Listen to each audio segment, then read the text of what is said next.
तो today under corporate tax paper we will learn about the residential status of an assessee and his taxability. यानी एक व्यक्ति का भारत में किसी वर्ष के दौरान उसकी आवासीय स्थिति क्या है, निवासीय स्थिति क्या है, इसके बारे में जानेंगे। और साथ ही साथ उस निवासीय स्थिति के आधार पर कौन सा इनकम उस व्यक्ति के लिए, उस करदाता के लिए, उस एसएससी के लिए टैक्सेबल होगा और कौन सा नहीं होगा, इन सब बातों को देखेंगे। तो residential status of an assessee is always determined for a specified period, specified previous year, that is the year the income of which is to be taxed in the assessment year। समझने का कोशिश कीजिए। Residential status कोई अस्थाई नहीं होता किसी का भी। किसी वर्ष में आप रेसिडेंट हो सकते हो, किसी वर्ष में नॉन रेसिडेंट हो सकते हो।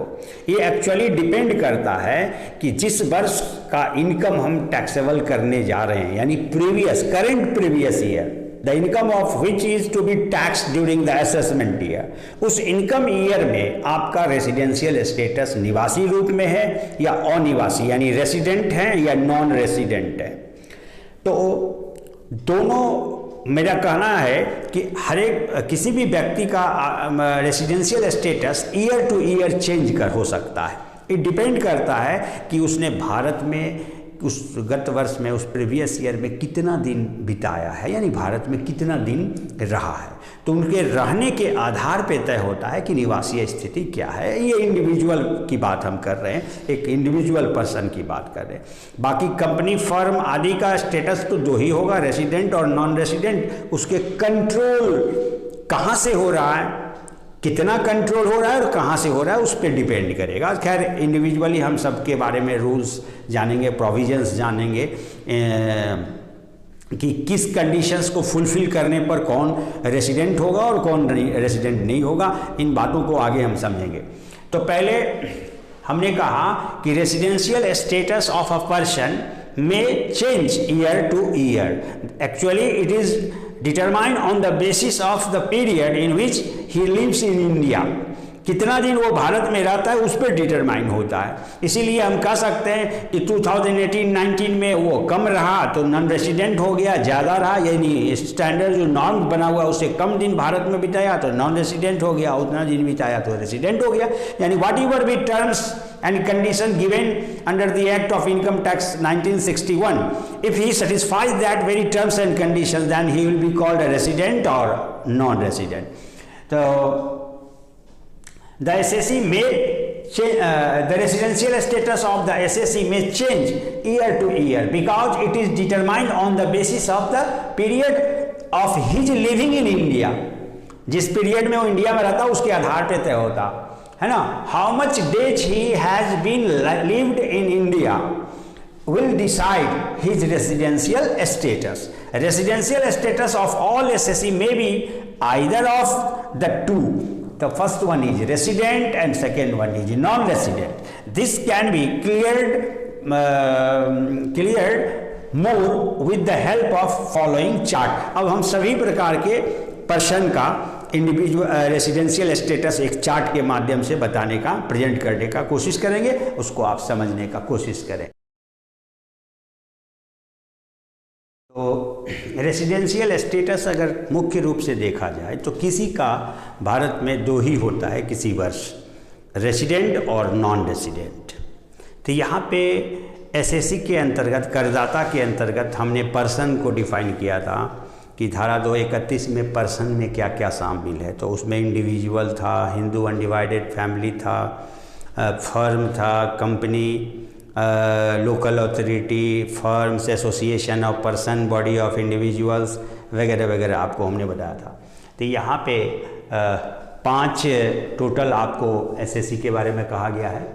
पहला इंडिविजुअल, दूसरा हिंदू अनडिवाइडेड फैमिली, और थर्ड में फर्म, और फोर्थ में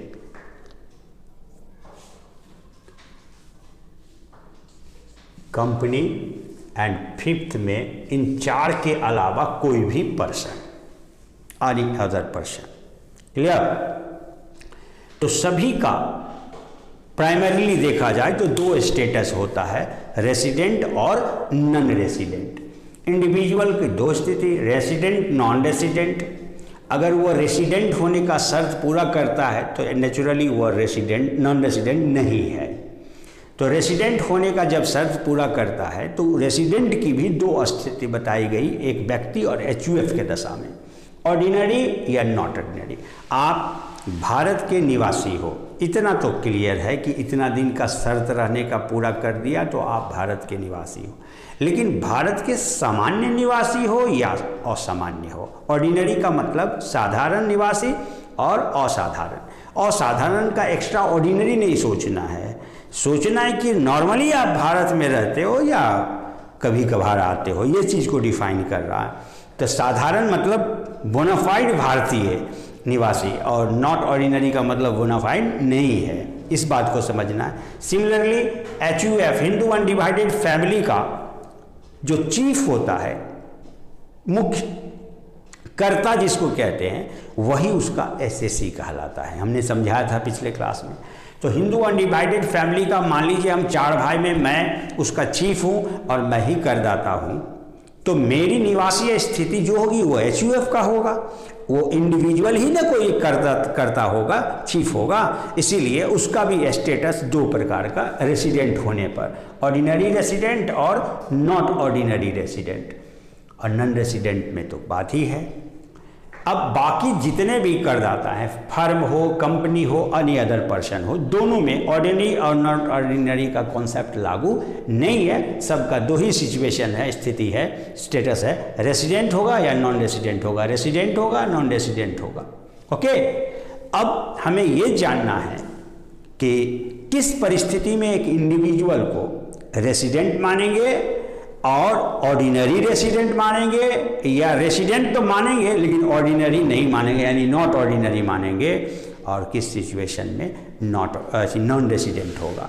तो स्वाभाविक है कि व्हेन अ पर्सन फुलफिल और satisfies the condition of, when an individual satisfies the condition of resident, then he will be resident. Non resident का सवाल ही नहीं पैदा होता है। तो if a person or an individual who doesn't satisfy the conditions given for resident, then he will be a non-resident.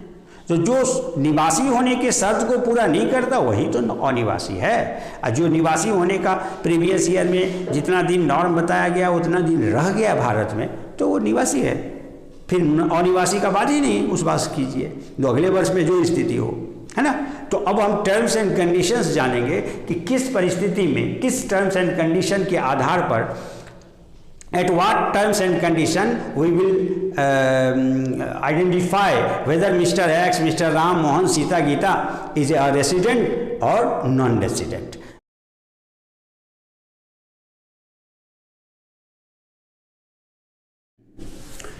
हाँ, तो इंडिविजुअल को कब कह सकते हैं कि वह भारत में रेसिडेंट है? उस साल, जिस साल के इनकम पे टैक्स लगाना है, तो उसके लिए दो प्रकार का रूल, टर्म्स एंड कंडीशंस है, कैटेगरी ए, कैटेगरी बी।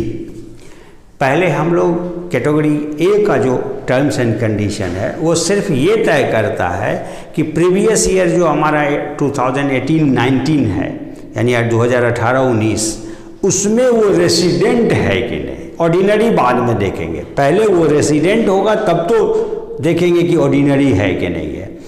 तो उसके लिए कैटेगरी ए में दो कंडीशंस सुझाए गए हैं। दोनों में से, कैटेगरी ए का दो कंडीशंस है, दोनों में से कोई एक अगर सेटिस्फाई करता है, फुलफिल करता है, तो वह इंडिविजुअल उस साल 18-19 के लिए, 2018-19 के लिए रेसिडेंट माना जाएगा। हमने ऑर्डिनरी की बात नहीं की, रेसिडेंट होगा। वही बात हमने बताया, an individual who satisfies either of the following to conditions of category A, then he will be deemed as a resident. Clear है? तब वो माना जाएगा रेसिडेंट। द कंडीशन 1 क्या है? या तो गत वर्ष, जिस वर्ष की स्थिति आप देखना चाहते हो, यदि चालू करंट ईयर उसको कहते हैं, करंट प्रीवियस ईयर, तो उस करंट प्रीवियस ईयर 2018 और 19 में हम देखेंगे कि कम से कम वह 182 डेज भारत में रहा हो, इंडिया में रहा हो। If he has spent in India for minimum 182 days, then he will be called a resident of India for 2018 and 19. Okay? If he doesn't fulfill this condition of 182 days, then there will be another option to him. That option यानी और लिखा हुआ है, अथवा, and नहीं है, और है। या तो पहला कंडीशन फुलफिल करो या दूसरा करो। तो दूसरा कंडीशन कहता है कि करंट प्रीवियस ईयर में अगर 182 के बजाय 182 डेज रहे या उससे और कम रहे, तो कम से कम हमें देखना है कि ठीक है 182 का कंडीशन नहीं फुलफिल किया, तो मिनिमम करंट ईयर 2018-19 में 60 डेज रहे। He has spent in India for minimum 60 days during the current previous year 2018-19, minimum 60 days, and इसके बाद and है, and 365 days out of the 4 previous years immediately preceding this current previous year of 2018-19। कहने का मतलब current year 18-19 में वो 60 दिन रहे और 18-19 के ठीक पूर्व जस्ट पहले 4 वर्ष में कुल मिला के 365 दिन रहे। यानी दोनों पूरा करना है, 60 प्लस 365। या तो केवल करंट ईयर में 182 डेज का कंडीशन पूरा करे, या फिर 60 प्लस 365, करंट ईयर में करंट ईयर में 60 डेज और करंट ईयर के ठीक पहले वाले 4 वर्ष में कुल मिला के 365 डेज। क्लियर है? तो ये दोनों में से कोई कंडीशन अगर वो फुलफिल करता है, सेटिस्फाई करता है 2018-19 के दौरान, तो 2018-19 के लिए वो रेसिडेंट माना जाएगा। Is it clear? नाउ इस दो जो कंडीशन है इसके एक्सेप्शन हैं, अपवाद हैं, जो हमें जानना जरूरी है। ये 2 अपवाद क्या है? तो एन रेसिडेंट ऑफ इंडिया, जो भारत का निवासी है, सामान्य रूप भारत में रहता था, but he has left India due to his employment और जॉब इन आउटसाइड इंडिया। चूंकि उसका जॉब लग गया इसीलिए भारत उसको छोड़ना पड़ा आउटसाइड इंडिया। जैसे क्रू मेंबर्स वगैरह का शिप पे लग जाता है तो वो 8-8 महीना 6-6 महीना बाहर रहता है, तो इंडिया में रह ही नहीं पाता है। तो ऐसे व्यक्ति को हम क्या कहेंगे? वो रेसिडेंट ओरिजिनली भारतीय है लेकिन जॉब के कारण वो भारत में समय नहीं ज़्यादा बिता पा रहा है। तो ऐसे व्यक्ति जो इसका आउटसाइड इंडिया एम्प्लॉयमेंट या जॉब हो जाने के कारण उन्होंने भारत छोड़ा है, सामान्य निवासी, तो उनके लिए ये सेकेंड ऑप्शन लागू नहीं होगा। यानी उन्हें 182 डेज वाला ही कंडीशन, यानी single condition of category A will be required to be fulfilled for being a resident of India. कहने का मतलब वह व्यक्ति जो भारत का निवासी है और गत वर्ष भारत को इसलिए छोड़ा है कि उसका एम्प्लॉयमेंट या जॉब आउटसाइड इंडिया हो गया है, तो वो भारत कभी कभार आते हैं, तो उनको कुल मिला करके 182 डेज का ही कंडीशन फुलफिल करना होगा। 60 प्लस 365 का कंडीशन उन पे लागू नहीं होगा। यानी उस आधार पे आप तय नहीं कर सकते हो कि वो रेसिडेंट है। यानी 182 डेज का हर हाल में कंडीशन फुलफिल करना होगा। इज इट क्लियर और नॉट? दूसरा ऑप्शन एक्सेप्शन क्या है? तो a person of Indian origin who resides outside India but has come to India during the current previous year of 2018 and 19 on visit, यानी भारतीय मूल का व्यक्ति, यानी इंडियन ओरिजिन का कोई इंडिविजुअल व्यक्ति जो विदेशों में ही रहता आ रहा है और प्रीवियस ईयर 2018-19 के दौरान वो भारत घूमने के लिए, विजिट करने के लिए आया है, तो उसके ऊपर भी यही 182 डेज का टर्म्स एंड कंडीशंस लागू होगा। 60 + 365 वाला कंडीशन लागू नहीं होगा। आई मीन टू से a person, a citizen of India or resident of India who has left India during the previous year due to his job or employment in outside India, and the person of Indian origin who resides outside India and has come to India during the current year 2018-19 for on visit, and both of them will have to fulfill the condition 1 of 182 days for being a resident of India for that very current previous year। कहने का मतलब ये दोनों ही भारतीय मूल का व्यक्ति, थोड़ा समझना होगा, भारतीय मूल का, इंडियन ओरिजिन का वह व्यक्ति को कहा जाता है जिसके फादर, ग्रैंडफादर, ग्रैंडमदर का जन्म अविभाजित हिंदुस्तान में हुआ हो, यानी 1947 के पहले।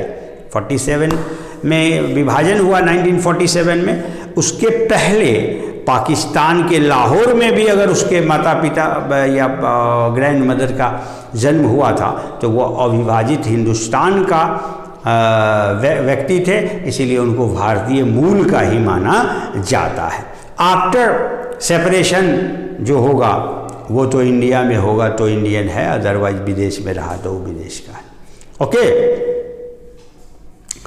तो दोनों कंडीशन पूरा हो गया, यानी वह व्यक्ति जिसका जॉब आउटसाइड इंडिया लग गया, सामान्यतया भारत का नागरिक है, उसको भी 182 डेज के आधार पर तय किया जाएगा रेसिडेंट है या नहीं है। और जो व्यक्ति भारतीय मूल का है, इंडियन ओरिजिन का, विदेश में ही रहता आ रहा है, पहली बार इंडिया या किसी बार इंडिया घूमने आया, तो उसके ऊपर भी 182 डेज की कंडीशन को ही लागू करके डिटरमाइन किया जाएगा कि weather he is resident for the year 2018-19 और करेंट प्रीवियस ईयर और नॉट। क्लियर है?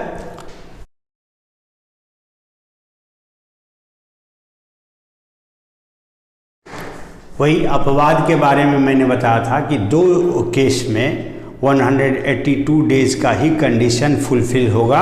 उन दोनों इंडिविजुअल्स के लिए 60 + 365 वाला डेज वाला कंडीशन लागू नहीं होगा, अप्लीकेबल नहीं होगा। तो in following 2 cases an individual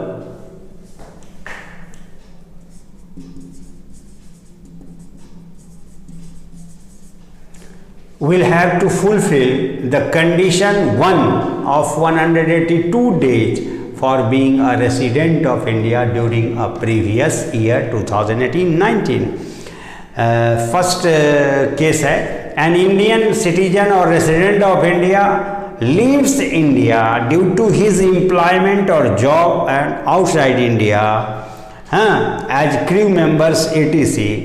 or an individual of Indian origin resides outside India comes to India on visit during the current previous year 2018-19। ये दोनों ही पर्सन के लिए, दोनों ही इंडिविजुअल के लिए 182 डेज का कंडीशन ही अप्लीकेबल होगा। 60 + 365 का ऑप्शन लागू नहीं होगा। Okay, thank you. Next class में बाकी का जो रेस्ट रूल्स है, प्रोविजंस है, उसके ऊपर चर्चा हम लोग करेंगे। ओके।